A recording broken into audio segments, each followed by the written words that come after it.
نطلعنا እግዚአብሔር ይባረክ አምላክና እግዚአብሔር በጎይታ ስም ነመስግነካለና ከምዝበለ ግሩም ጊዜ ስለዝሃብካና ዝሓለፈ ጊዜታትና ኩሉ ንስኻ ምሳና ስለዝነበርካ ሕጂ ምሳና ስለዘለካ ንመፅእ ጊዜና እውን ንስኻ ምሳና ስለትኸውን ንስኻ ምሳና ካብ ምህላው ዝተለዓለ ሰላምና ስለዝበዝሐ ኣብ ሂወትና ብዝኾነ ኩሉ ከዓ ንክብሪ ክትወስድ ዝግባእካ ንስኻ ስለዝኾንካ ተመስገን ሕጂ ኻ እግዚአብሔር ንቃልካ መንፈስ ቅዱስ ኣቢልካ ከተጽንዖ ነቲ ሰማዕናዮ ምእንቲ ከይንጠፍእ ስኻ ኣዝና ክነድበሉ ክንክእል ሰማዓት ጥራይ ኮይና ዘይኮነ ከዓኒ ነቲ ሰማዕናዮ ክንሕልዎ ክንክእል ክትረዳእና ብሽም የሱስ ፀልይ ኣለኹ ዘበን ሂወትና እናብራናን ኩሉ ስኻ ተረከቦ ነገር ኩሉ ተዓብስምካ ይባረኽ ብኢየሱስ ያው ስም ኣሜን ክብሪ ንኣምላኽ ይኹን እዚ ሳልሳይ ክስታይ ናይ መፅናዕትና መዓልትና እዩ ዝኸውን ደሎ እግዚኣብሔር ይባረኽ ቅድሚ ሕጂ እቲ ክንርስዖ ዘይብልና ብርአ ዮሃንስ እተን ክልተ ነገር ደጊመ ንድሕሪት ተመይስና እዚ ዘበን ዝቐረባ ኢልዎ ኣሎ በቃ እቲ ቃል ትንቢት ዘንብብ እቲ ዝሰምዖን እቲ ኣብኡ ተፃሒፉ ዘሎን ዝሕልዎ ብፅእ ኢሉ ንስኻትኩም ብምስማዕ ኣነ ብምንባብ ነቲ ቃል ካብኡ ሓሊፍና እንተሓሊና ኢኻ ናይ እግዚኣብሔር በረኸት ናባና ይኸውን ማለት እዩ እግዚኣብሔር መስገን ከምቲ ንቐፃሊ ንሪኦ ዘለና እቲ ቀድም ኣቢልና ዝረኣናዮ ብዛዕባ እቲ ዝረኣኻዮ ነቲ ድሕሪ ሕጂ ነቲ ዘሎን ዝብል ነበረ እዩ እዚ ከዓኒ ኣርሲ ነቲ ዝረኣኻዮን ነዚ ዘሎን ነቲ ድሕሪ ሕጂ ዝኸውንን ፀሓፎ ኢልዎ ነይሩ ኣብ 1:19 ሎም መዓልቲ እንሪኦ ነቲ ድሕሪ ሕጂ ዝኸውን ፀሓፎ ዝብል መጀመርያ ራእይ ዮሃንስ እውን ከነፅንዕ ከለና ካብ ዝረኣናዮ ነገር እንተልዩ እንታይ ዝብል እዩ ፐርሶናሊቲ ናይ ጎይታና መድሓንና የሱስ ክርስቶስ እዩ እቲ ካልኣይ ከዓኒ መጠንቀቕታ ነተን ቤተክርስትያናት እዚ ሳልሳይ ሕጂ ዝኸውን ደሎ ግን ካብ ምዕራፍ 4 ስጋብ መወዳእታ 22 ግን እንታይ ብዛዕባ እቲ ድሕሪ ሕጂ ዝኸውን ኢና ክርኢ ማለት እዩ ኣብዚ ክንርድኦ ዘለና ብዛዕባ እቲ ድሕሪ ሕጂ ዝኸውን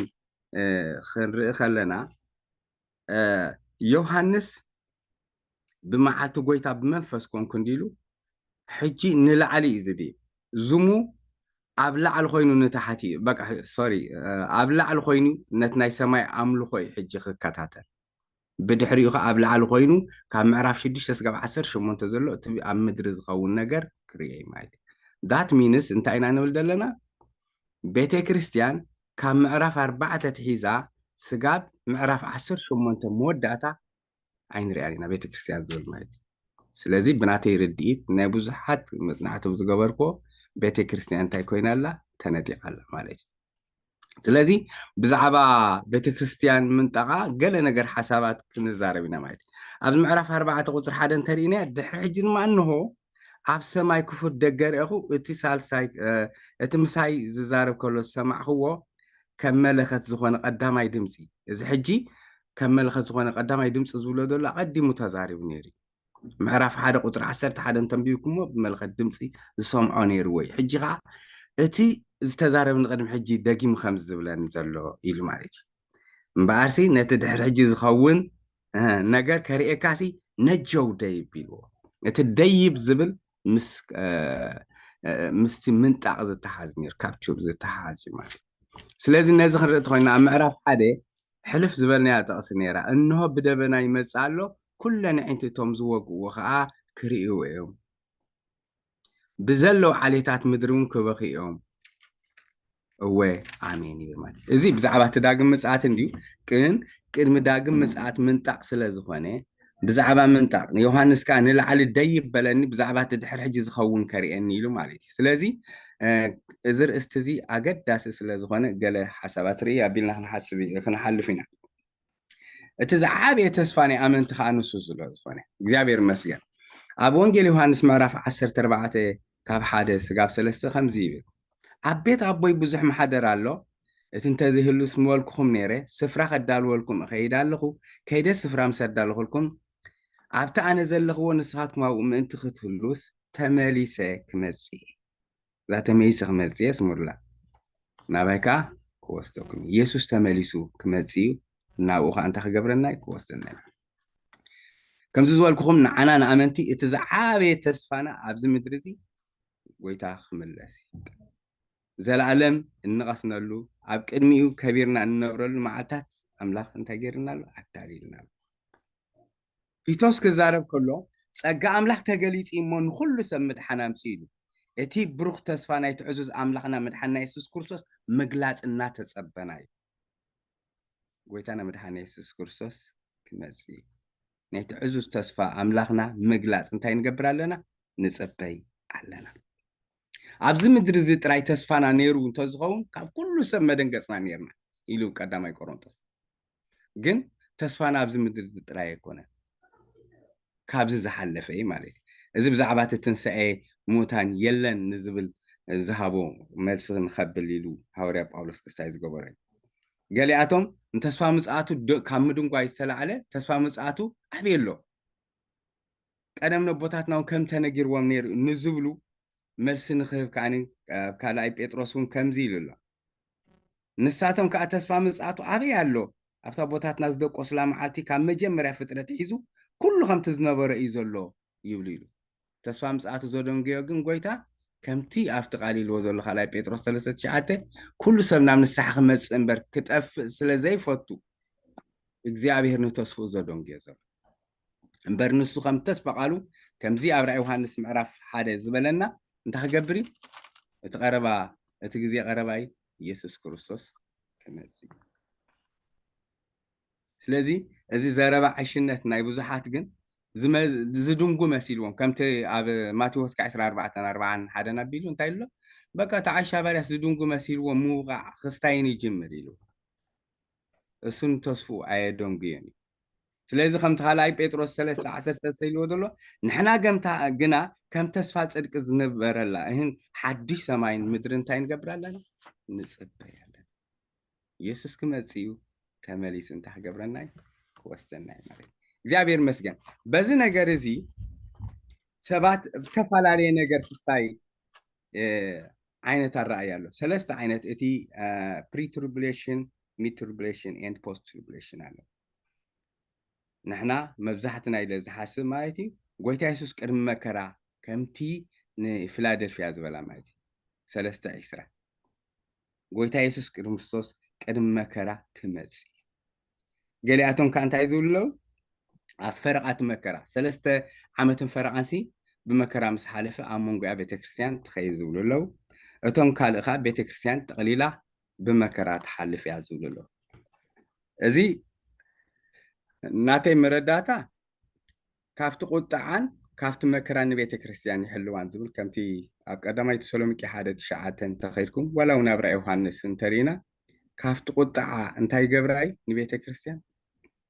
ጎይታ ይሕልዋይ ስለዚ ናይ መብዛሕቱ ኣመንቲ ኣራእያ ዘሎ እዚዩ ቅድሚ መከራ ቤተክርስትያን ክትነጠቅያ ማለት እዩ ኣብ ንጥቀት ዝፍጸሙ ክስተታት እንታይ ይመስሉ ንዝብሉ ጎይታ ባዕሉ ካብ ሰማይ ክወርድ እዩ ቀዳማይ ተሰሎሚቄ 4:16 ራእይ 4:1 ዝኸንብቦ ፀናሑ ብክርስቶስ ኮይኖም ዝደቆሱ ከዓኒ ቀዲሞም ክትንስዮም ቀዳማይ ተሰሎሚቄ 4:15-16 ነተን ብክርስቶስ ደቆሱ ከዓ ምስኡ ከምጾም ቀዳማይ ተሰሎሚቄ 4:14 ንሕና ብህይወት ዘለና ብቅጽበት እንታይ ክንከውንና ክንልወጥ ኢና እዚ ከዓ ቀዳማይ ቆሮንጦስ 15:51-52 ንሕና ህያዋን ዝኾንና ከዓ ብደበና እንታይ ኢሉ ክንጠቕ ኢና ኢሉ ኣሎ እዚ ብዛዕባ እቲ ምንጣቕ ጽቡቕ ገይሩ ሓሳብ ዝህበና እዩ ማለት ስለዚ ኢየሱስ ክርስቶስ ኣሕዋተይ ንምንታይ ክመለስ ኢየሱስ ክርስቶስ መምለሲኡ እንታይ እንተልኩም ነቲ ኣብ መጽሓፍ ቅዱስ ዘሎ ኺዳናት ፍጻሜ እንታይ ክገብረሉ ነገራት ኩሉ ከዓ ናብኡ ክጥቕለል ማለት እዩ ስብሓት ንኣምላኽ ይኹን ኣብ መጽሓፍ ቅዱስና ዘሎ ኺዳናት ብዙሕ እዩ ካብቲ ኺዳናት ሓደ ንኣቦና ኣብርሃም ዝኣተወሉ ኺዳን ዘፍጥረት 12:1-3 ዘፍጥረት 15:18-21 ዘዳግም 1:7-8 ዘሆልቅ 3:1-5 እዚ ክትረኽቦ ትኽእሉ ካብ ሩባ ግብፂ ስጋብ ሩባ ኤጳፍራስ እንታይ ክኸውን ከምቲ ተስፋ ቃሉ ነቦና ኣብርሃም ዝኣተወሉ إزي أمسنعت ولا جوجل كيدكم من تاريخهم بزحت حاجرات أكلل انتي كونان مس إسرائيل كحوسين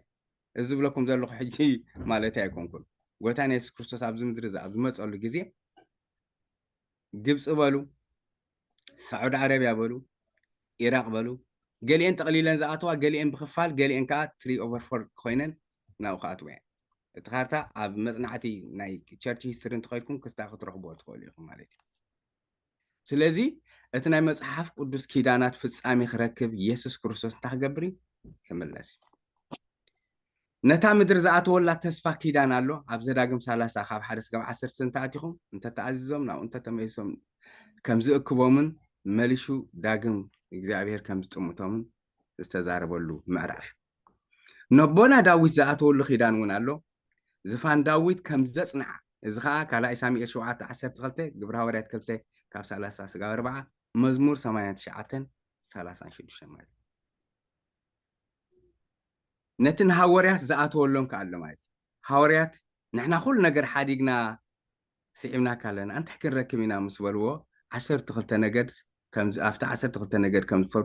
بحق بلوكم على خيلو أما تيوس 10:27 لوقاس 22:29 كم إلهم مال شو أقولهم شو تأكيبهم كله قويتا بزور حاتزي نسرائيل لما نقصت خطقني خايلهم حاتي توما جورهاريت حدا شديشته نسخة كم ديلوا نبو بسلطان زمدو زمن جزين كتفلتو ناتاتكم أيكونن يلوا مال بجزء حاليا اتناجر تخمز خانة نفلتنا. كالون ناي نبيات تنبيت فتصامي من انت خركب كعقوي تانا خمسي. بيت إساس شعات تشدش تزال كمان. كون إرمياس إسران سلستان حاموشته. ناتنا ناي قدسان صولت من انت خملس كعقوي تا يسوس كمسي. عبسمايت نبرابونا سمك أي كدس منجست خاتم سا. إت منجست خاتم سا إلنا نسأليو منجستي قويتانا ختمزيا يسوع كريستوس نزوم نخيدان خفتمو مزي تنسى موتان كخون قويتان تحقبري كمزي قدامي كورنثوس 15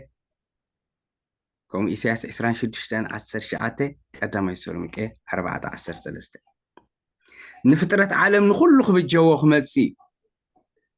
إسياس 11:6 جبت منجست خمسرت بقى استجبت منجستي كمسرت قويتان يسوع كريستوس نابز مدرزي كمزي يسوع كريستوس بأكل أبز مدرزي خوينونا عالم كجزي تنبيس زكرياس 10:4-5 يبل كهون دم يبتها معلتتي أجارو أب كرمي يرساليم أب مبرع زلا خرن دبر زيتي كأون يلو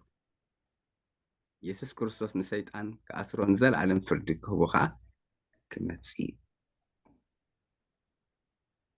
يسوع كريستوس نشح عامت أفتح مدرخ جزء كمتسي نحن أو كهنات كوينا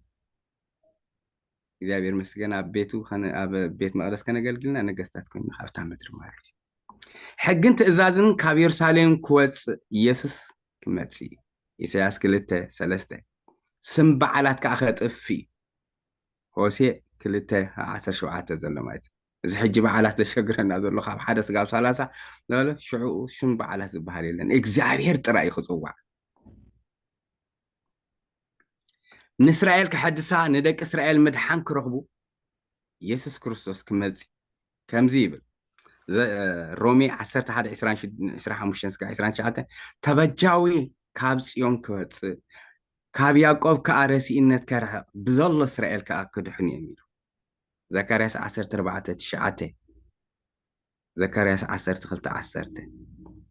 منجستو كمسرتي يسوس كمتسي لوقاس حدا كاب 26:30 زلس لو مالي كم زي بالنسخة عبيت يقوم العالم كنجسي منجستو خا مودعتها يبلان عب دانيال 2 دانيال 7 ممكن نهرين خلنا زهول 14:10 كرين خلنا منجست عالم كأني نايتقبو كتكونيا إذغاني رأي يوحنس 11:15 دانيال 2:4-4 دانيال 7 كاب 9-14 ناي صدق منجستي ناي فتح منجستي كمزي أبزي أفتي قويتانا أبز مدري أبز بلولو جزية اتا منغستي ناي صدقن ناي فتحن منغستي كمز حجي ناي صدق با ناي فتح منغستي ديمقراط قال نبلو ايكونه عزياز تفليت يعني ازي قبل من بدات وي بقالات كتقولص ازي كالا يكونن بزح ነገር አለው ዝርዝራት አውሽቲ አቶም ከተም ቦት ኸልኩም ተአስኸባኩም ናይ ጽድቅ መንግስትን ናይ ፍትሕ መንግስትን ኤርምያስ 23 ከ5 እስከ 6 ፈውስን ተአምራትን ክኸውን ዕውራት ክርእዮም ጻማት ክሰምዕዮም ዓባስ ክዛረብ ሓንካስ ክዘልል ምድረ በዳ ዓይኒ ማይ ከፈልፍል እዚ ካብ ኢሳያስ 35 ካብ 5 እስከ 6 ዘሎ ኣብታ ኣሕዛብ ክበልዑም ስእነት ዝበሃል የለን ሽዑ ኢሳያስ 65 61 ቁጥሪ 6 بمعرخ تستناقد منغستيا زغار يوحنس 5:9 ዘሎ ታሪት ካብ ደምካ ካብ ብዘሎ ዓሌታት ቋንቋታትን ህዝብን አሕዛብን ንኣምላኽ ዝኾኑ ሰባት ዓዲካ ኣኻ ንኣምላኽ ዝኾኑ መንግስትን ካህናትን ገበርካዮም ኣብ ምድሪ ከዓ ክነግስዮም ይብለና ክብርና ኣምላኽ ይኹን ሰላም ዝሰፈና መንግስትያ ሚክያስ 4:3 ሴፍ ናብ ማሕረሻ ይኽልወጥ ሽዑ ኩሉ ሓፃውን ናብ ሕርሻ ይኸውን ኢሳያስ 2:4 مدري بفلتات እግዚአብሔር ታቆና ትትመልያ እግዚአብሔር ይባረክ ስለዚህ ኢየሱስ ክመጽ ንኺዳናት ነተዛርቦ ኩሉ እንታይ ክገብረ ማለት ስብሐትና አምላኽ ይኹን ምንጣቅ ዝኸውን ብኸመይ እንተይልና ከኣኒ ገለ ነጥብታት ተዛሪበ ናፍቲ ዝቕፅል ሓሳብ ምንጣቅ ብድንገት ይኽኸውን ቅድሚ ምጽኣት ምንጣቅ ቅድሚ 7 ዓመት ማለት እዩ ምንጣቅ بدنجت قداماي تسلوميكي 5:13 سلامن دحانين يخبلو خلو نتنستقلو لاو كم زحزا شو دنجت بدنجت كما تصوميلو كاو خياملو تنجلو بزعما منطقه نزارب كلنا تبدنجت كنول كلنا سب اوتيستا انتنير ماكينه باعل بس اتامان خنطقي تا ماكينه حدغا خغاطماي نفاريتون كوم تفالالي نجر كخوني مالتي كل ነገር بدنجتي كم زقصبت عين زخون ነገር نعلم بقى زن كم زلات منم ነገር ካይበለት ሓደጋታት ዳይ ክበዝሕ እምበር በቃ ሸፈን ኒውስ ክስታክ በዝሕ ይሽሩ ዳግም ምጽአት ብግልጽ ክኸውን ናራይ ወይ ክመጽ ምንጣግን بدنجت منجل ماتوس كم تبزبنه مسعت ود سب كم أكخوني كسبتانه نام مركب زعت ولا معتي يبلعون يستوتيني يتوني تأتاتون ميرو دنقت معتق المسيح نتتداليو نعملها خبيرو أن حسب كافت معتك من تلكله نتم قال أتقل دنقت ميرو سلازم من تعزل كافت نجر معت مملات مال سلاز خونه نونه كافتي كمن تلخلو عنده معتي نعنا خافت زمت معات كافتي أملاخ بقطع زقلصلو عم مدري بزح زسكحك احنا جرز خونه له جزي او خاينا اتو انت خبرنا اي كمن طلعنا مال كبرنا أملاخ يكون خالي من انت يكون بقصبة عيني يكون قداماي قرنطس 15:50 كلتم بحنساب بقصبة عيني بتناي دحر كل ملخت تنفح يمو اتو موتات دما بزي حالف كنتم سيوم نحناهم كل وقتنا له بقصبتي قح سمع تخون عدل هي نتتلالي سنه بقى تخون كالي منطق ميستيري انه ميستيري نغركم على كلاتنا خلوت امبر كلاتنا هيكندك سنين ايلك እግዚአብሔር መስገን منطق ميستيري خمس معاتي خيديلكا تبلو ነገር አይኮነ كالي بتأمراتي خኸውን ما مهنياتو ازي حلافي بزي حلف እግዚአብሔር መስገን ናይ ግራቪቲ ስሕበት ዝሕዞ ኮይኑ انت خجبري امنت عجزي كنلا علينا نعالم كاني زسدمم ነገር ክኸውን ተኣምራቲ ክፍጸም ሽው ኣብ ፊሊጲ ከምዚ ይብል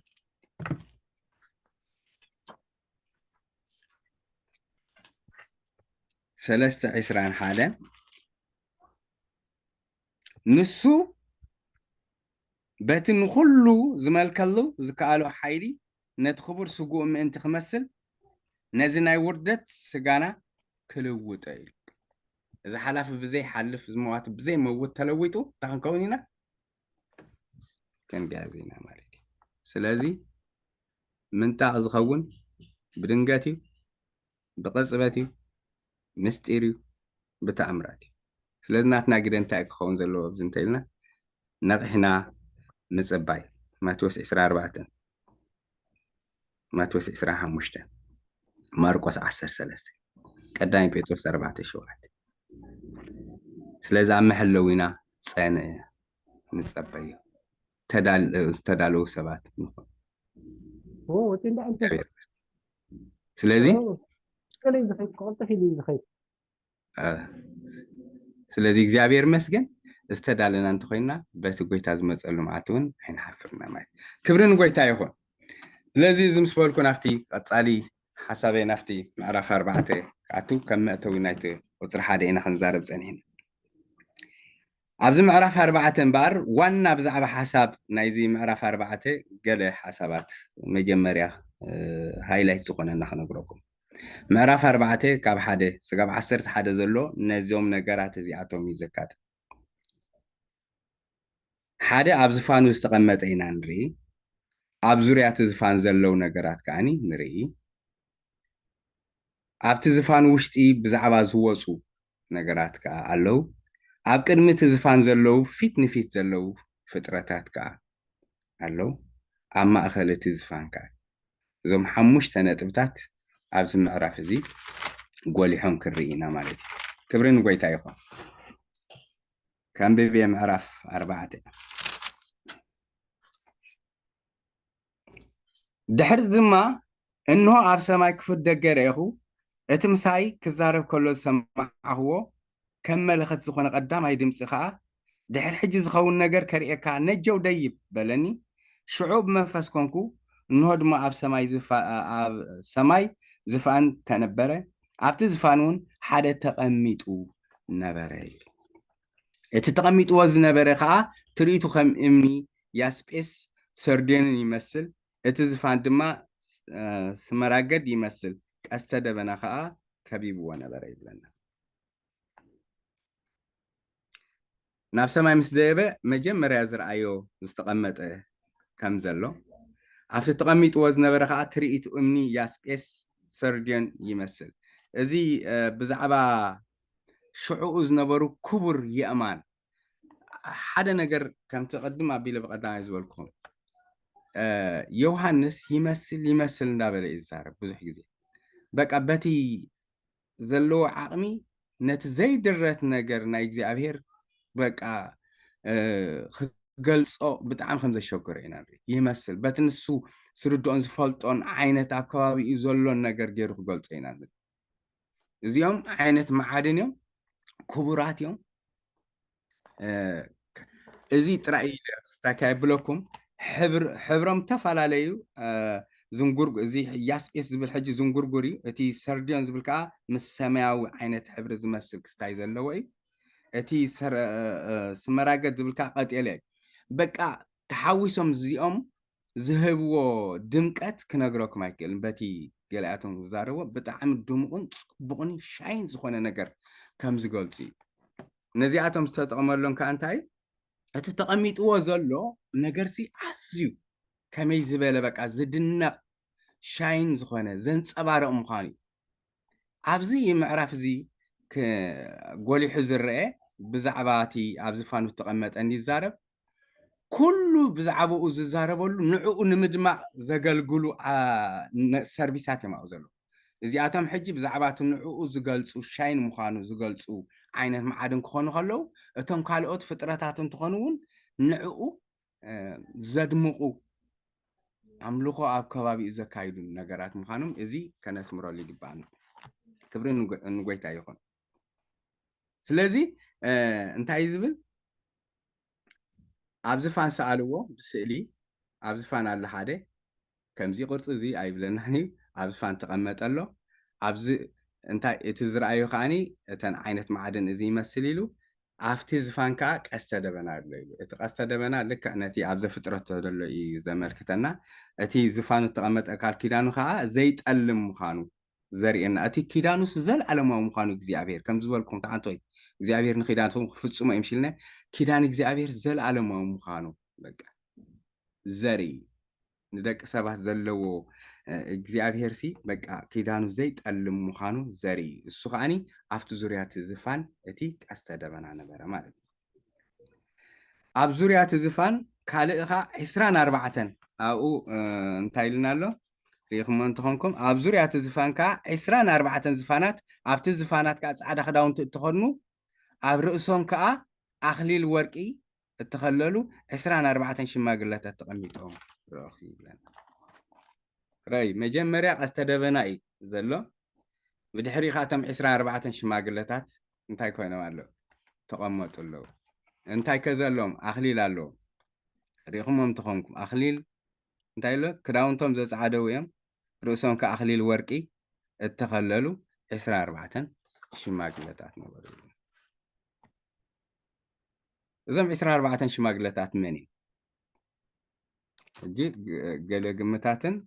ناتي مردان أبز خبركم ملأختي إجزابير مسكن ملأختي هم زولوا له ملأخت خانو كأرب تخلطات يلن نخنياتو ملأختي توهابم تسفى خمزي يلن نخنياتو أخليل جيرهم زول ملأختي يلن عاد خداونتي تخدينهم زبل نجار يلن سلازي تي ملأختي أم زبل قرب ورك يجبر معي نتوم شماغلتات بقصر توصلوا خانو خلو أبزر يوحنس ملأختي كم بقصر زي توصلوا مخانون ينجرنا قال لي أتوم كأ بق أنا يبولي كيدان حدش كيدان وكلتي أمزولو قالوا سلازي نأمن تبيت كريستيان إسرائيلين يمزولو أمن تبيت كريستيان إسرائيل حدا كخوانا خمسة كلام مسح قدسي نقرنا جنا إسرائيل بتنسأه نقولتنا يسكرسوس سلازي تأمن بمكرات تحلفو نقر نوزتها تعلو سلازي نز نقر زون كخون تخلطات بزح يكونن قال لي أتوم كأ تم عسر تخلتنا قد ناي بولي كيدانن بزحات كوابز ونزولو أتوم عسر تخلت هاوريتني حدش كيدان زولون علو بزون كتحزوة صباي إذن تخانون نزيعتهم أب رأي وهانس معرف إسران حدن كابو ضرباتي مثلني بزعبات زعتو لهم تسفى بزعباتهم نقراتن هاوريتنا أو خستاي جيرو له أنت خانقن بقات تانا من هتبل جنك قرب كستايز جابركاي انتاي اتخال ناي مبزحتو الرأي جن زياتهم آمنتي بيت كريستيان وكلتي أمزلي مخنياتو مستنع أنا آمنت استوها حدش كيدان من أفتن محبرات تاريخ مؤمن تأخليل زبل أخليل نآمنت استوها به نمج أرشا رستي زوهابي كومون صعدا خدان كم سارديس كم يقولوا حدت كدان صعدا خدان زبورو منكو خلوها إلو بزعبا صعدا خدان ون يزاربي سلازي باتو خوين باتي نتا بيت كريستياني زملكت بقاتتا زولو ألو إذا خاني عسران أربعة زبل نمنتاي دا عسران أربعة تراي كوينهم نزبل جن قال من لا شيء لازم حسبكوا أو قدام زينا مال عسران أربعة كاب حدث جار أربعة تاريخهم عوراتات زخونو كافتي كهنت سبات حجي نخلو سب زي كونسي كاب كلهم حجي ماي بيت انتاي زخونو نيرم عوراتات زخونو استحري نيرم كافتهم نيارون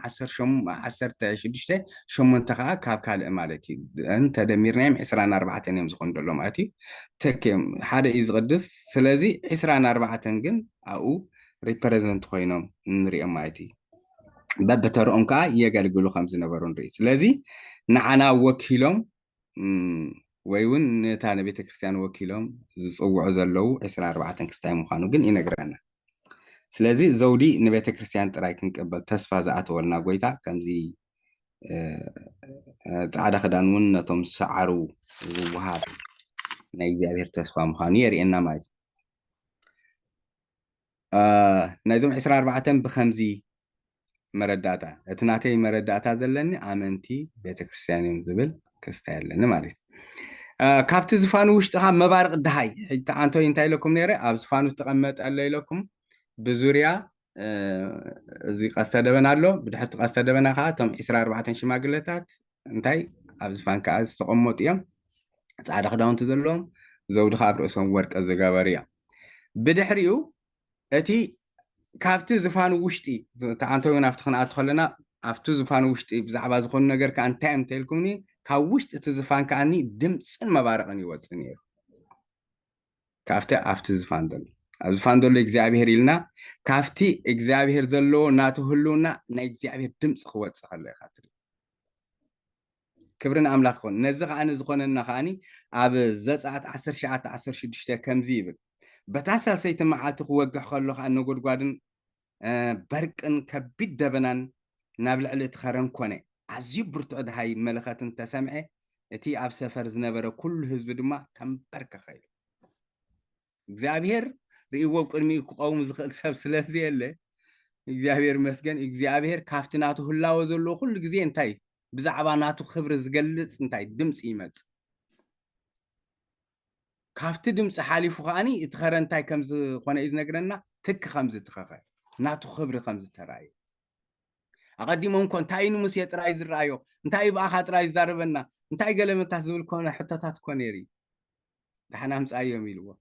تقاي قدسومو ابزي خفتو من كستاي غور يلوا نابز حدا خايسغر يلو نغزي ابير هلاو خغلص كلو نغرات شك يزخون ينقሳቀስ በቃ እግዚአብሔር መስገን አፍትንሱ ዘለዎ በቃ እግዚአብሔር መስገን አፍትንሱ ዘለዎ ነግራት ኩሉ ክስታይ ይኸው كافتي زفان وشت انتاي نقول قاداتن انتاي بارا مبارقن كوت خلنا نري نزخا ساميل انتاريخ مو قداي ساميل 10 تخلتخا شوعات 10 شومنت قداي ساميل شوعات 10 تخا قوم وتري سلازي اتي نياخبرات فرحات من قطقات كون كله ناي እግዚአብሔር كستاي كون كله سي بقى دمصن مبارقن كمص خلو ات حزب تنبرك يكون እግዚአብሔር كبر خيب كله يخاطر ማለት እግዚአብሔር ይባረክ እቲ ብርጭቆ ባሕር ዝመስል ዝብሎ እዚ ብዙሕ ተዋሳሰበ ሓሳባት ዝረኣኹ ብዙሕ ብዛዕባ ዝኽስታይ ግን እቲ ኣብ ዝፋኑ ዘሎ ከብርህ ከሎ ናይ ክብሩ ነፀብራቕ ዕቤቱ ነቲ ኣብ ቅድሚኡ ዘሎ ሻይን ገብሮ ዝብል መረዳእታ እየ ኣነ ክስታይ ሂበየ ዘሎ እምበር ብዙሕ ብዛዕባኡ ተዛረብ እምበረ ኣብ ሰማይ ባሕር ስለ ዘሎ ሕጂ ዮሃንስ ኣብ ሰማይ ከም ዘሎ ናይ ኣምልኾ ስርዓት ሰማይ እዩ ዘርእየና ዘሎ ስለዚ ኣብ ሰማይ ባሕር ስለ ዘሎ ይኮነን ግን ሻይን ድምቀት ናይቲ ብርሃኑሲ ማዕረ ክንደይ ክስታይ ምዃኑ ንክገልጽ ዮሃንስ ተጠቕመሉ ነገራት እዩ እግዚአብሔር መስገን 4:6 ቁጥር 4:6 ኣብ ቅድሚ እቲ ዝፋን ድማ ከም ባሕር መረፀን ዝኾነ ክርስታል ዝመስል ከሎ ብቅድሚኣቶም እንድሕሪኦምን ዓይንቲ ዝመልኦም 4 እንስሳ ኣብ ማእኸል እቲ ዝፋን ሕጂ ረአዩ ሕጂ ከዓ ናብ ማእኸል እቲ ዝፋን መጀመርያ ኣብ ዙርያ እቲ ዝፋን ነይሩ ብድሕሪኡ ኻኒ ብድሕሪኦም ከዓ 24 ሽማግለታት ነይሮም ካብቲ ዝፋን ከዓ ዝወፅእ ርኢና ሕጂ ከዓ ኣብ ማእኸል እቲ ዝፋን ከዓኒ 4 እንስሳ ኢልዎም እዞም 4 እንስሳ መን እዮም ናይዚኦም ብዙሕ ሓሳብ እየ ከም ዝኣልኩም እዞም 4 እንስሳ እዞም 4 እንስሳ መን እዮም መጀመርያ ናተይ ሓሳባት ክስተኸብለልኩም ብዛዕባ 4 እንስሳ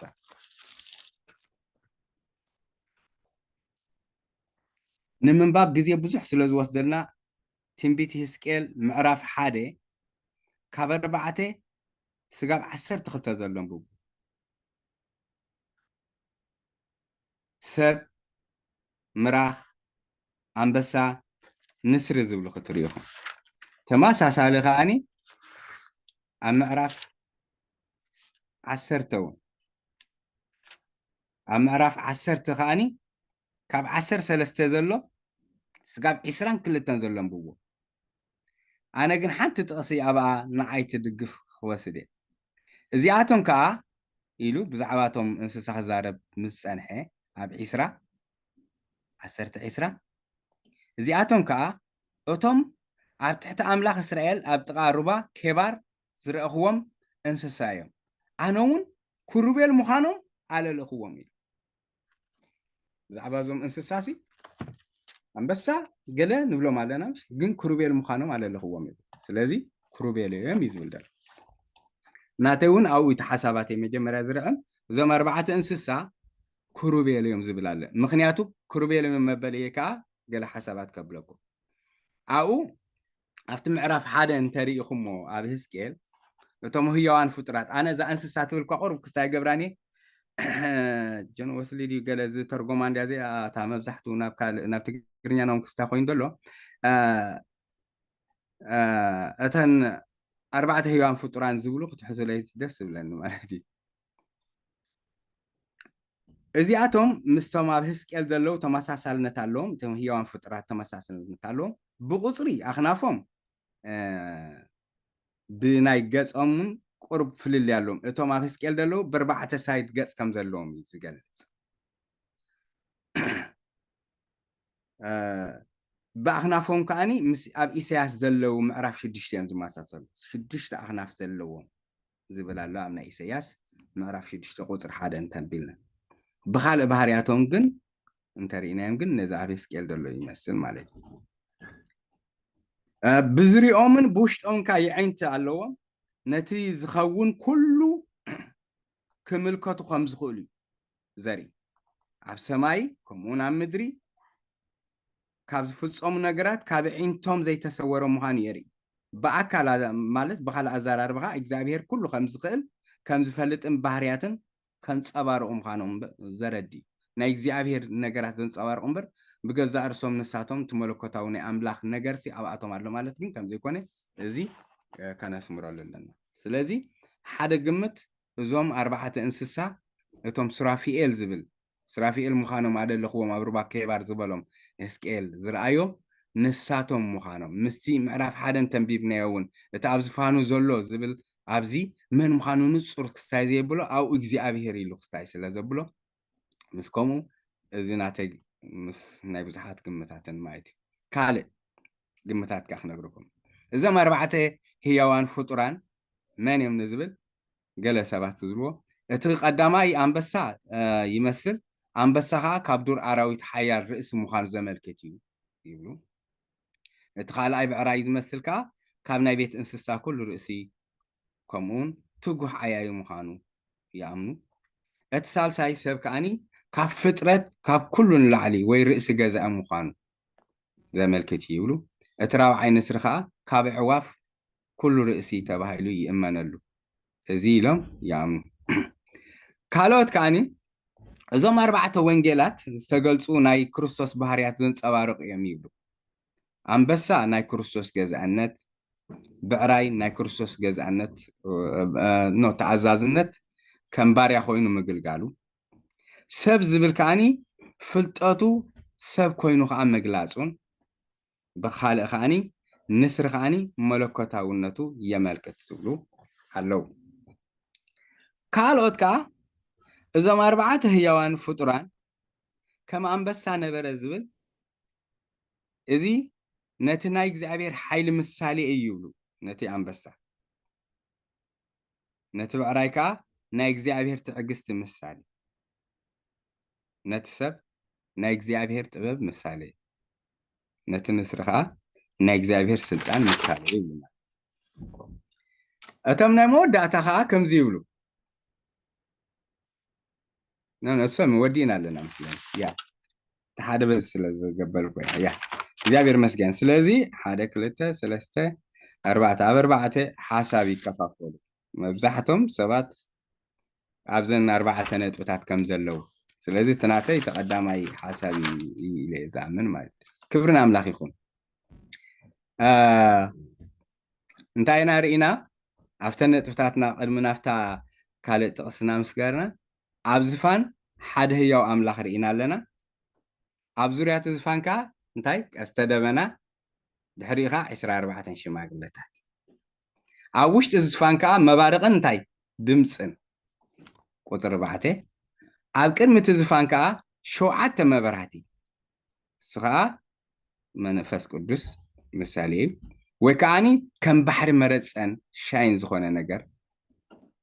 ኣብ ማእኸል እቲ ዝፋን ኣብ ዙርያ እቲ ዝፋንን ከዓኒ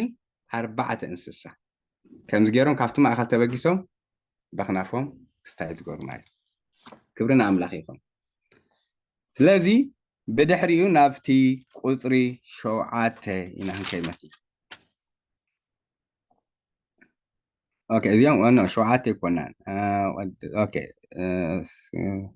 شمانتين أتوم أربعة ساساد ما نفس وقفهم شتشتغل فعلهم بزريهم بوشت أمن كاي عين تمالي ومنبرة ليتن معاتن كيك وارد صدما هجري أزوم أربعة إنسسا ليتن معاتن كيك وارد صون نتزنبرن زلون زمزن كل ذكالو إجزابير أملاح قدوس يولو أتوم إنسسا نتابزفانو التغمت نزل عالم هياو كوينو زنبر كبرن سبحات مسجانان كهبو خلو رأي أبزي انتاينا نري حلافنتهم انتاي نيرو انتايلنا سلماننتو يوم لخوان يرو سلس روحوق انتاي يمسكنوه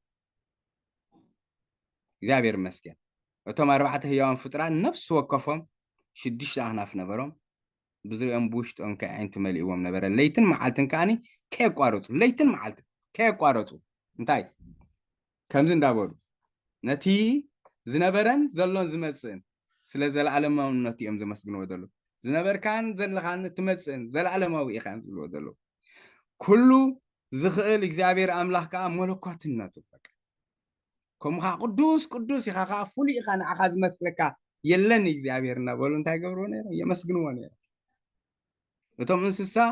ነቲ ኣብ ዝፋኑ ዝተቐመጠ ንዘለዓለም ህያው ኮይኑ ዝነብር ኢሎም ሽዑ ክብሪ ስብሓት ምስጋና ክብሎ ከለዉ ድማ እግዚኣብሔር ይመስገን ስለዚ ናይ ብሓቂ እቲ ንሕናም ካብዚኣቶም ንምሃሮ እንታይ እዩ በቃ ኩሉ ሰዕ ንእግዚኣብሔር እንታይ ክንገብር ናትና ግደሲ ስለ ማንነቱ ከነምልኾ ስለ ኣምላኽነቱ ከዓኒ ከነመስግኖ ስለ ስርሑ ንእግዚኣብሔር ከነድንቆ ስለቲ ንዓና ዝገበሮ ነገር ኩሉ ሰዕ እንታይ ክንገብር ንእግዚኣብሔር ከነመስግኖ ከም ዘለና ይገሪ ዝነበርካን ዘለኻን ንዘለዓለም እትነብርን ህያው ዝኾንካ ኣምላኽ እስኻ ቅዱስ ኢኻ እናበልና ንሕና እውን እግዚኣብሔር ልዕል ከነብሎ እግዚኣብሔር ይመስገን እዚኦም ኣርባዕተ እንስሳ እንታይ እዮም ዝገብሩ ነይሮም ነቲ ኣብ ዝፋን ተቐመጠ ህያው ዝኾነ ክብርን ስብሓትን ምስጋናን ይግባኣካ እዩ እናበሉ እቶም 24 ሽማግለታት ከዓ ከምዚ ኢሎም ፍግም ኢሎም ጎይታናን ኣምላኽናን ንብዘሎ ንስኻ ፈጢርካዮ ስለ ፍቃድካ እውን ኮይኑ ተፈጢሩን እዩ እሞ ንስኻሲ ክብርን ስብሓትን ስልጣንን ንምውሳድ ብቑዕ ኢኻ እናበሉ ነቲ ንዘለዓለም ህያው ኮይኑ ዝነብር እናሰገዱ ኣኽሊላቶም ኣብ ቅድሚ እቲ ዝፋን ይድርቢ ይነበሩ እዩ ነቲ ዝነበሮም ክብሪ ሽልማት ዝተዋሃቦም እንታይ ከም ምንም ነገር ካይቆፀሩ ንዕቤት ኣምላኽን ነቲ ክብርታቱን ክርዩ ከለውሲ ነቲ ዘለዎም ነገር ኣብ ቅድሚ እንታይ ክገብሩ ደርብዮም ንእግዚኣብሔር ከኽብርዎ ከለዉ ናተይ ንብሎ ክብሪ ኣብ ቅድሚ ኣምላኽ ምስ ቀረብካ ምስቲ ዝረኣኻዮ ነገር እንታይ ኣይመጣጠን ክብርን ኣምላኽ ይኹን ስለዚ ኣብዚ ምዕራፍ እዚ እንታይ ኢና ንርኢ በቃ ናይ እግዚኣብሔር ነቲ ኣብ ዝፋን ተቐመጠ ብዛዕባ ዝሃብዎ ክብሪ እቲ ካልእ ምዕራፍ ምእንቲ ክትሕዙ ንዳሕራይ ኣብዚ ክልተ ምስጋና ተዋሂብሎ በቶም 4 እንስሳን በቶም 24 ሽማግለት ኣብቲ ዝቕፅል ምዕራፍ ከዓኒ ነቲ ገንሸል ክብሪ ክህቦም ክልተ ግዜ ከምዚ ንእግዚኣብሔር ኣቦ ዝሃብዎ ክህቦም እታ መበል ሓምሸይቲ ትኸውን ደላ ምስጋና ከዓኒ እታ ሳልሰይቲ ፍቲ ማለት እዩ ንክልቲኦም ክብሪ ክህቦም ክብርን ኣምላኽ ይኹን ናትና ግደ እምበኣረይ እንታይ እንተኢልና እግዚኣብሔር መስገን ኩሉ ሰዕ ኩሉ ግዜ እዚ ናይ ምድሪ ግራቪቲ ስለ ዝሕዘና ኣብ ሃበንን ወስኸንን ጥራይ ኮይኑ ትኸስታይና እምበር ኩሉ ሰዕ ንኣምላኽ ስለማንነቱ ከተምልኾ ከለኻ ስለቲ ዝገበሮ ስርሑ ከተመስግን ከለኻ እግዚኣብሔር መስገን ነገራትካ ኩሉ እዩ ዝመልእ ምክንያቱ ቅድም መንግስቲ ኣምላኽን ፅድቅን ድሎ እሞ ኩሉ ክውስኸኩም እዩ ነቲ ሓደ ወዲ እኳ ዘይነሓፎ ካብ ሃበናሲ ከመይ እቲ ካልእ ነገር ዳ ዘይበና ስለዚ ናፍቲ ውህበት ዘይኮነስ ናፍቲ ወሃቢ ኢና ከነተኩር ዘለና ቅድም ንእግዚኣብሔር ድሕሪኡ ንሓይሊ እዩ ዝብለና ካብ እግዚኣብሔር ዝወፅእ ነገር ዘይኮና መጀመርያ ከነብል ዘለናስ ንእግዚኣብሔር ኢና ስለማንነቱ ከነመስግን ዘለና ማለት ክብርና ኣምላኽ ይኹን ምዕራፍ 4 እምበር እዚአን እየን ነይረን ተናሓሰማ እዩ ምዕራፍ 4 ብዛዕባ እቲ ኣብ ዝፋኑ ዝተቐመጠ እግዚኣብሔር ኢና ርኢና ምዕራፍ 5 ከዓ ብዛዕባ እቲ ገንሸልን ብዛዕባ እታ ጥቕልልቲ ብራናን ይዛረብ زي معرف حموش تخا حموش تنت انت محازو خطعمنا مات اتقدم ما يزرعيو زتعشقه تقولوا المصحفي تا مصحف تبل برانا يشعو مصحف اينبرن مصحف كاب كلتا مئتي عامة مرتنا دحاريو درجة حتى متجميرو قم حزو أخو إذا تقللتي برانا كاب كال برانا تازفليها بخل تجازات تصحفها من باري ادخال عايز رأيو استحرد جنشل زمثل بقي تقدمي تخا حمشتا حادث قا حمشتا إذا خال عيت زبل كون كاكا نعرف حمشتا قال شي بشستر شو حتى زل ماي اتصالت عايز رأيو أربعة انسسا اتهم إسرار أربعة شماغلتاتن سجدت ناتون كاني رأي حمشتا قال شو منتس قال عسرتي الترابعي نايمل أخت زماري رأي حمشتا عسرت حادث عسر شدشته اتحامشا كا ناي كلهم فطرتات مسجانا رأي حمشتا عسر سلسته سقاب عسر تربع اتعب زفان تقميت أزرعيو بيمانا إيدو مصحف حيزونير مصحف حيزونير برانا تقولون مايت اتبرانا تقولون كاب شو عتا ما حتى مستحات من مصحف رأي شو عتا السيل كا تغير وانا بري نزي شو عتا سيل ستغبرو حدا سلطان زلون تزي كوينو ما نمز يفتحي كده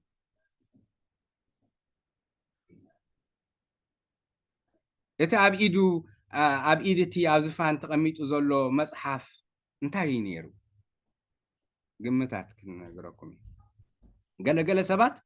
ሓድ እቲ ገለገለ እዩ ዝብለኩም ዋላ ክስታይ ትክክል ዘየሎ ክነሱ ግን ዝብልዎ ስለ ዝኾነ እየ ዘምፅእ ገለገለ ሰባት ሓድሽ ኪዳንን ብሉይ ኪዳንን እዩ ዝብሉ ኣለው እዚ ኦልሬዲ ሓድሽ ኪዳንን እቲ ብሉይ ኪዳን ዝተፈፀመ ስለ ዝኾነ ነቲ ንራእይ ዮሃንስ ነዚ ዝብሎ ዘሎ ምንም ከም ዘይኮነ ውድቂ ይገብሮ ማለት እዩ ምክንያቱ ከም ዝበልኩኹም ምዕራፍ 1 ቁጥሪ 19 ምዕራፍ 4 ሓደ እንተሪኢኹም መልሲ ኮነና ኸይድ እቲ ካልኣይ ከዓ እስራኤል ብመከራ ስለተሓልፍ ናይ ፍትሕ ወረቐታ እዩ ይብሉ ምክንያቱ እግዚኣብሔር ከም ሰብኣይ እስራኤል ከም ሰበይቲ ተመሲላ ስለ ዝነበረት በቃ ናይ ፍትሕ ወረቐታ ምእዛዝ ስለ ዝኣበየቱ እስራኤል ክስታይ ዝገብረላ ዘሎ ዝብል ክስታይ ኣሎ እዚ እውን ኣይኮነን እግዚኣብሔር ሲ ንእስራኤል መዓልቲ ምድሓን ናብኡ ዝምለስሉ ክስታይ እውን ሰሪዕሎም ስለ ዝኾነ እዚ ናይ ፍትሕ ወረቐታ እዩ ዝብል እውን በዚ ክስታይ ኣይመስለን ግን ከምኡ ዝብል ግምት ኣሎ ናይ ምድሪ ዋንነት ምዃንካ መረጋገፂ እዩ ዋና ምዃንካ መረጋገፂ እዩ ዝብል ከኣሎ ገለገለ ብዙሕ ትሰሚዕካ ኣዳም ሓጢኣት ኣብ ዝሰርሓሉ ግዜ እግዚኣብሔር ኣብ ዝፈጠሮ ምድሪ ክገዝእ እዩ ነይሩ ናይ በዓል ቤት ዋንነት መፍለጢ እዩ ካብ ሰይጣን ክወስዶ ዘኽእሎ መፅሓፍ ኢሎም ይኣምኑ መሰረቱ ካብ ሰይጣን ኣይኮነን ዝወስዳ ዘሎ እዚኣ ካብ ሓፍቲ ኢድ ዝፋን ዘሎ ኣብ የማኑ ሒዝዋ ዘሎ እያ ግን ዋንነት ሰማይን ምድርን ከዓ ናይ ሰይጣን ኮይኑ ይፈልጥን እቲ ሲስተም ጥራይ ኮይኑ ዘሎ እቲ ሲስተም ሰይጣን ገዛ ዛ ዓለም እዚኣ ክበሃል ክሎ ነቲ ሲስተም ስለ ዘበሎ እምበር ሰማይ ይኹን ምድሪ ናይ እግዚኣብሔር እዩ ሰማያት ግብሪ እዳው እዮም ዘዘንቱ ክብርን ኣምላኽን ዋላ እውን ከነንብቦ ፅቡቕ እዩ መዝሙር 24:1 ከምዚ ይብል 24:1 دي تنبرنا يا وركم برنا تأي ونبلنا بقى እግዚአብሔር ሲ ሰማይ ዝፋነ ምድርኻ መርገጽ ይግረ ይብለና ስለዚህ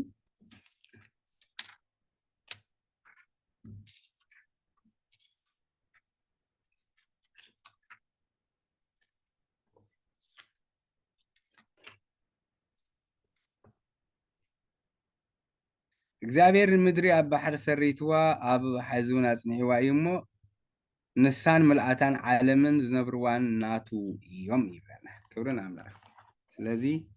ንሳን መልኣታን ኣብ ዝነብሩ ኩሎም ናይ እግዚአብሔር እዮም ይብለና ክብርን ኣምላኽን ስለዚ ምድሪ ይኹን ሰማይ ዋንነት ናይ ፀላእ ኮይኑ ኣይፈልጥን ማለት ኦኬ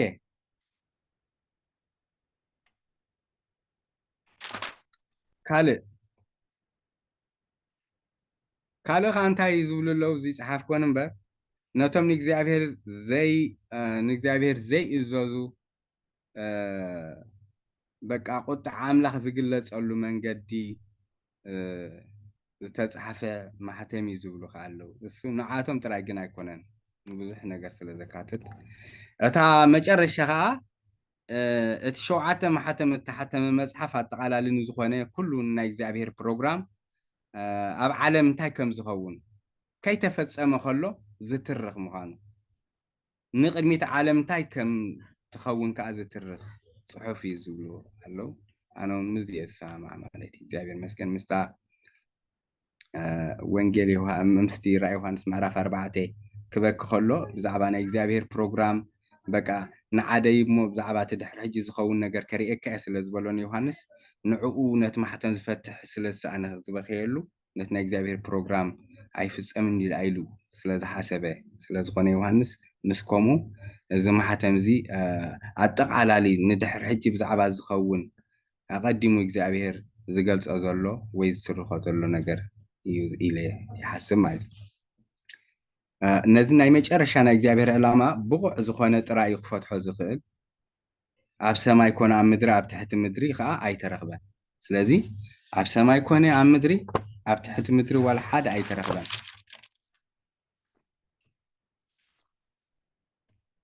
ምዕራፍ 5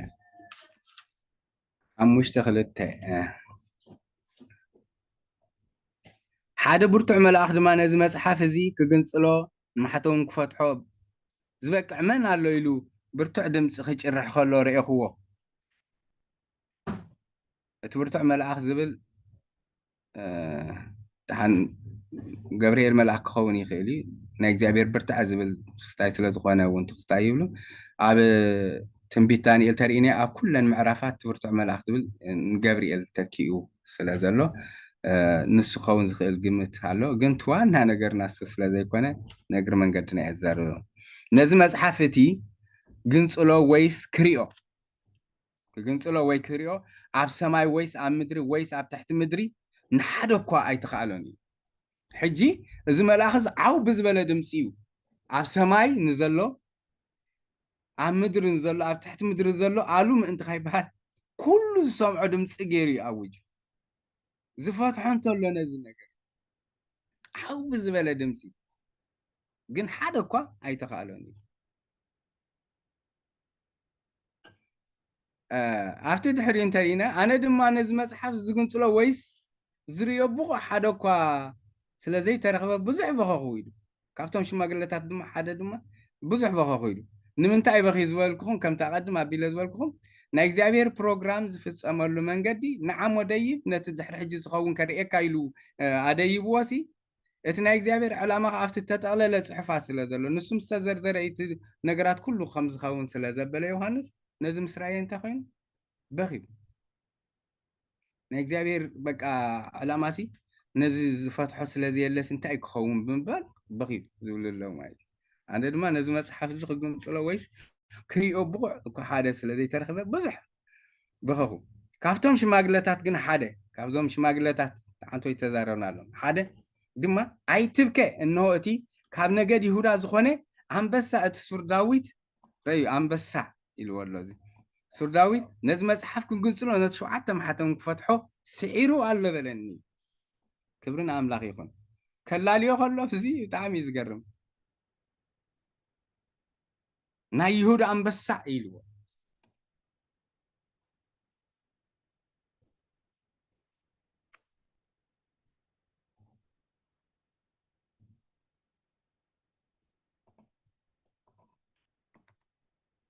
ኣንበሳ ናይ ኣራዊት ንጉስ እዩ በትሪ መንግስቲ ከዓ ካብ ዳዊት ኣይጠፍን ኢሉ ዘፍጥረት 49:9 ክንሪኣ ኢና 49:9 ወሳኒ ተቕስል ስለ ዝኾነት 49:9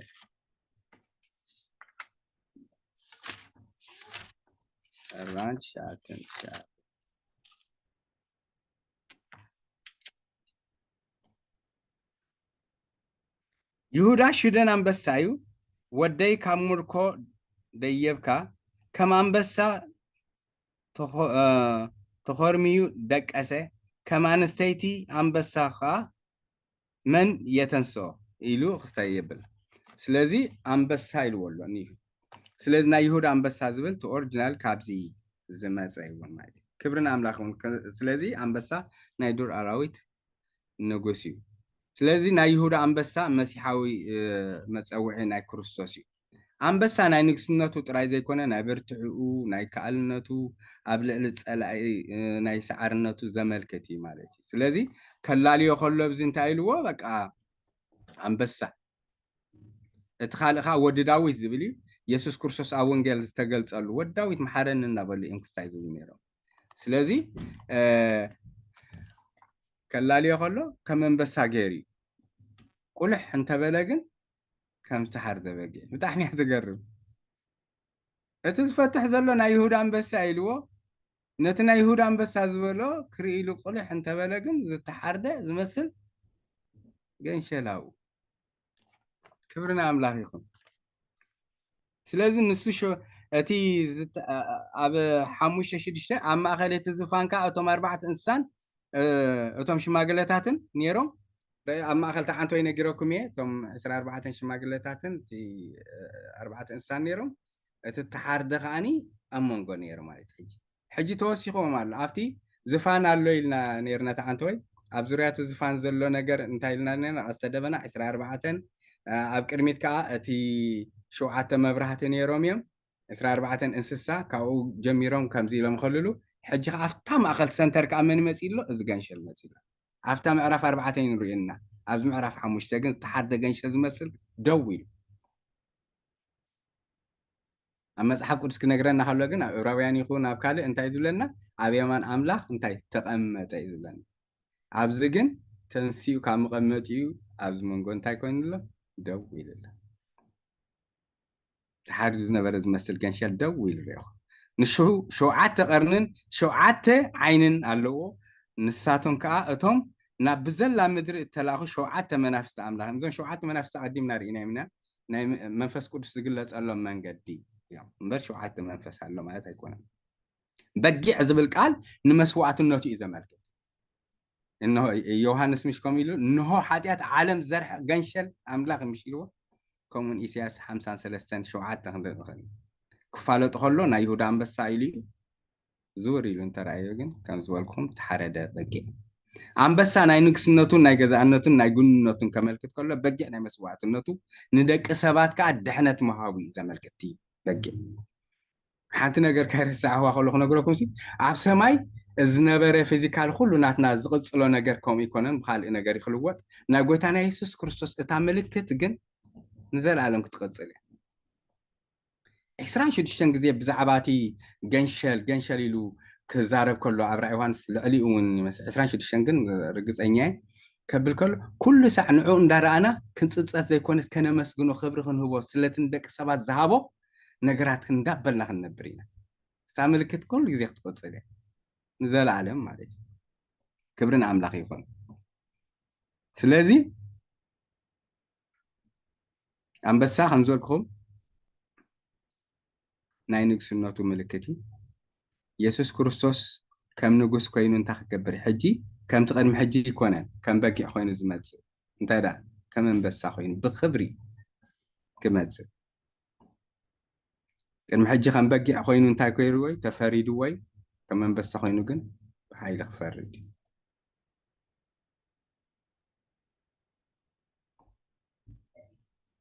ኣብኡ እንታይ ኢሉ ኣሎ ኣብ ቁፅሪ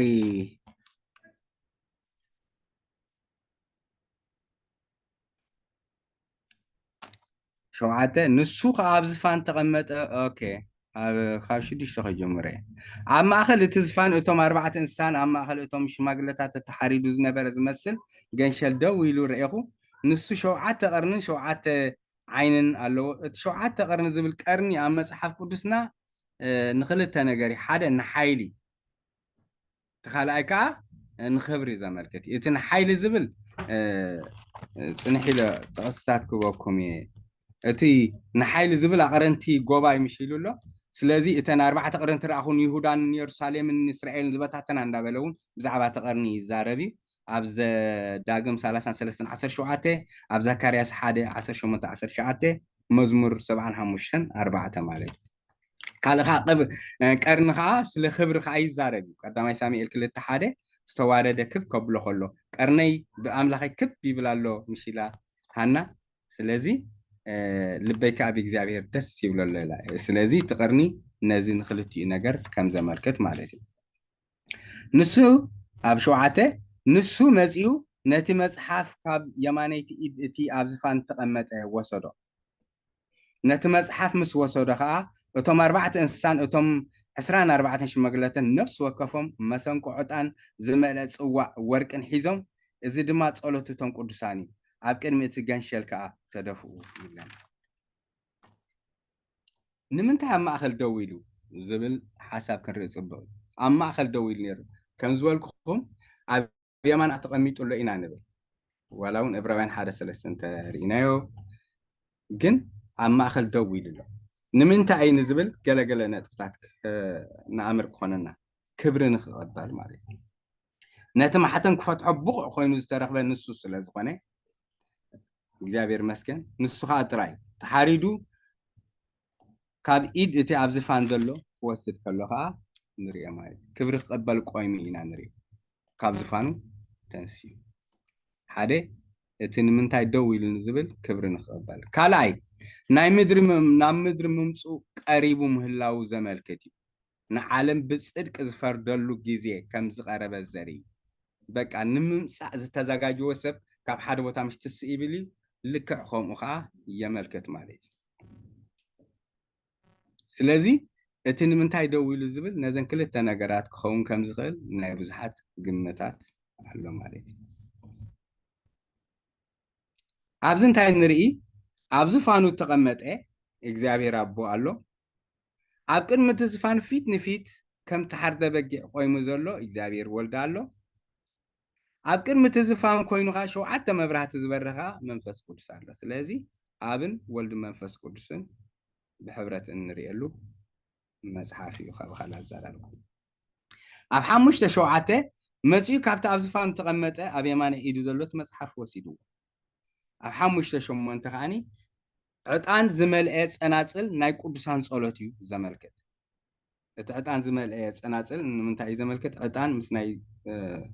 ቅዱሳን ጸሎት ምዃኑ እውን ኣብ ተፈላለየ ኣብ መዝሙር 33 መዝሙር 141 እውን ክንሪኦ ንኽእል ኢና ቤተ ክርስቲያን ንዘበናት ዝጸለየቶ ጸሎት ኣጠራቂሙ ሒዝዎ ኣሎ እግዚኣብሔር ንጸሎታ ከዓ እንታይ ክገብሮ እዩ ክምልሶ እዩ እዞም 24 ሽማግለታትን 4 እንስሳን ግን ነቲ ናይ ቅዱሳን ጸሎት ሒዞም እምበረይ ነፍሲ ወከፎም ኣማላጅ ኣይኮኑ ንናይ ነፍሲ ወከፍ ኣማኒ ኣማላጅ ኮይኖም ማለት ግን ኣይኮነን ነቲ 24 ሽማግለታትን 4 እንስሳን ነቲ ናይ ቅዱሳን ጸሎት ሒዞም ግን ከም ዝኸዱ ይነግረና ነዚኣ ናብ ካልእ ወሲዶም ኦርቶዶክስ ክስታይ ከም ዝገብርዋ ግን ኣይትረስዕኹም ዛ ጥቕሲ እዚኣ ሕዝዋኹም ኣብ 5:9 ግን እቶም ክሩቤል ኢለ ባዕለይ ክስታይ ስለተላለኹኹም እናተይ መርገፅ በልኩኹም ዓጂቦም ይጅምሩ ነይሮም ኣብዚ 5:9 እንተሪኢኹሞ ከምዚ ንሳቶም ከዓ ተሓሪድካስ ብደምካ ካብ ብዘሎ ዓሌታት ቋንቋታትን ህዝብን ኣህዛብን ንኣምላኽ ዝኾኑ ሰባት ዓዲግካ ኢኻ ንኣምላኽ ዝኾኑ መንግስትን ካህናትን ገበርካ ኣብ ምድሪ ድማ ክነግሲኦም እሞ ንስኻ ነቲ መጽሓፍ እዚ ክትወስዶ ነቲ ማሕተም ክትፈትሖ ብቑዕ ኢኻ እናበሉ ሓድሽ መዝሙር ዘመሩ ኢሉ ብጣዕሚ ዘገርም እዞም ክሩቤል እዚኣቶም እቶም 24 ሽማግለታት እቶም ኣመንቲ ክስታዮም ኢለኩም ኣለኹ ኦልሬዲ ሪፕረዘንት ዝገበሩና እዮም እዚኦም ግን ዓጂቦም እዮም ዝጅምሩ ዘሎ በቃ እቲ ንደቂ ሰባት ዝገበሮም መስዋዕቲ ንዓና ዝኸፈሎ ዋጋ ምስኦም ኮይኖም ሓቢሮም እንታይ ክገብሩ ከለዉ እቲ ጎይታ የሱስ ካብ ሰማያት ወሪዱ ዝኸፈሎ መስዋዕቲ ስለ ዘደነቖም ምሽ መላእኽቲ ነቲ ደቂ ሰባት ዝገበሮ እግዚኣብሔር ክሪኡ ከሎ ብጣዕሚ እዮም ክሪእዎ ዝብህጉ ስለዚ ነዚ ነገር እዚ ስለ ዝረኣዩ እዮም ተደኒቖም ኣምልኾ ከዓኒ ኣብ ሰማይ ከዓ ተሳታፊ እምበር ተዓዛቢ ስለዘየለ ጎይታና እንታይ ክህብዎ ከለዉ ክብሪ ክህብዎ ከለዉ ንርኢ ክብሪ ንጎይታ ይኹን እሶም ጥራይ ኣይኮነን ኣብዚ እንዳተወስኹ ዝኸዱ ነገራት ኣለዉ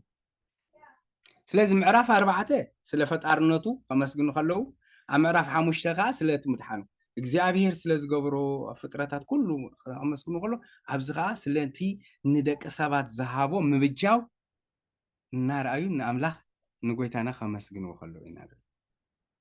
ንሳቶም ከዓ ተሓሪድካስ ብደምካ ካብ ብዘሎ ዓሌታት ቋንቋታትን ህዝብን ኣሕዛብን ንኣምላኽ ዝኾኑ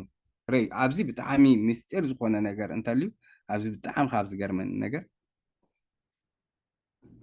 ዓሌታት ኢሉሎ ቋንቋታት ህዝብታት ኣሕዛብ ካብ ኩሉ ንዕኡ ዝኾኑ በቃ ኣምላኽ እንታይ ገይሩ ዓዲጉ ብመን ብደም ወዱ ገይሩ መንግስትን ካህናትን ከዓ ገበሮ ጌርካዮም ኢኻ እሞ ኣብ ምድሪ ድማ ክነግሱ እዮም ኢሉ ኣብ ምድሪ ምስኡ ክንነግስ ኢና እግዚኣብሔር መስገን 1000 ዓመት ምስ ጎይታ ክንነግስ ነብዚ ኣብ ግዚኡ ምስ በፅሐና ክንርኢ ኢና ሓደ ግዜ ርኢኹ ድማ ኣብ ዙርያ እቲ ዝፋን እቶም 4 እንስሳ ነቶም ሽማግለታትን ከዓ ድምፂ ብዙሓት መላእኽቲ ሰማዕኹ ረእዩ ዝኻ መላእኽቲ ተወሲኾም ድምፂ ብዙሓት መላእኽቲ ተሰማዑ ቁፅሮም ከኣነ ኣላፍ ግዜ ኣላፍ 1000 ግዜ 1000 እዩ በቃ ርኢኹ ድማ ኣብ ዙርያ እቲ ዝፋን ሕጂ ኣብ ዙርያ እቲ ዝፋን ይውስኽ እዩ ዘሎ ርኢ እቲ ዙርያ ዝፋንሲ እንዳተኸበበ እዩ ዝኸይድ ዘሎ ሕጂ ከዓ ቁፅሪ ዘይብሎም መላእኽቲ እዮም ተወሲኾም ሓው ብዝበለ ድምፂ ከዓ እቲ እትሓር ደገንሸል ንሱ ስልጣንን ሃብትን ጥበብን ሓይልን ክብረትን ግርማን ውዳሴን ክወስድ በቑዕ እናበሉ ማለት ኣብዚ ሲ 7 እዩ ንባዕሉ እዚ ዓው ብዝበለ ድምፂ ከዓ እቲ እትሓር ደገንሸል ንሱ ስልጣን ሃብቲ ጥበብ ሓይሊ ክብሪ ግርማ ውዳሴ ክወስድ እቲ 7 ማዕረ ክንደይ ክስታይ ምዃኑ ነጊረኩም ናይ ምልኣትን ንፍፅምና ናይ እግዚኣብሔር ዘመልክት እዩ በቃ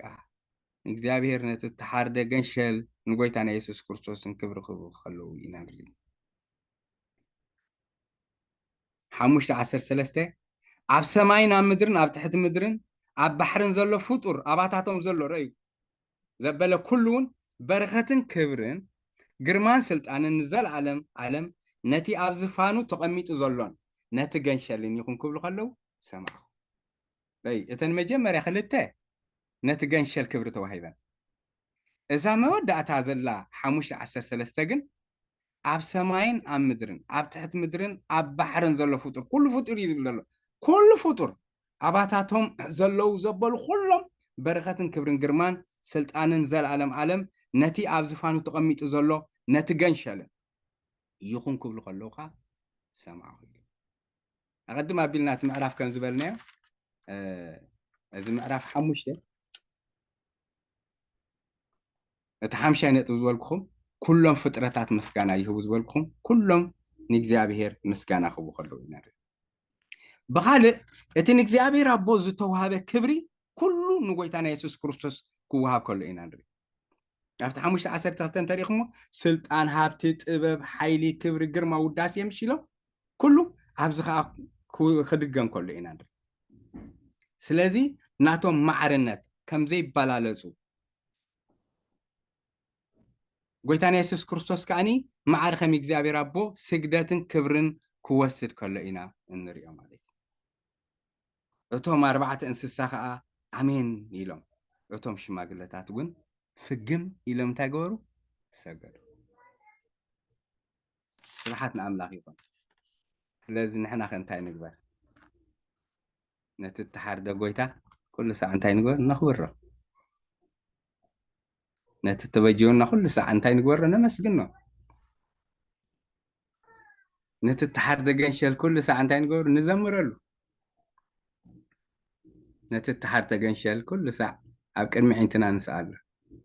ንኻልኦት ከዓ ንመስክር ክብሪ ንጎይታ ይኹን ስለዚ